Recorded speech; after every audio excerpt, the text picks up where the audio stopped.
In this video, I will show you how to check the graphic card on Windows 10. Meaning by that, how do you check that which graphic card is installed in your laptop or in your computer?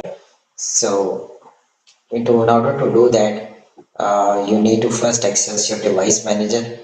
While there can be many ways to access the device manager, I'm going to show you just two ways. Right click on your PC, my computer icon on the desktop, and you will find the manage in Windows 10.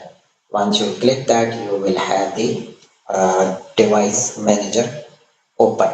Rather, you will have a computer management open.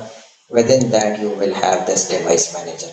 And the second method is you will right click on your My Computer, and once the properties or system properties will be opened, in that on the left side you will have this device manager link, and from here you can access the device manager. In order to check the graphic or GPU card, you need to click this display adapter arrow, and you will get the details of all the graphic cards which are installed on your computer. So right now, as you can see, that I have an NVIDIA GeForce MX 130 and graphics 620 of that of Intel.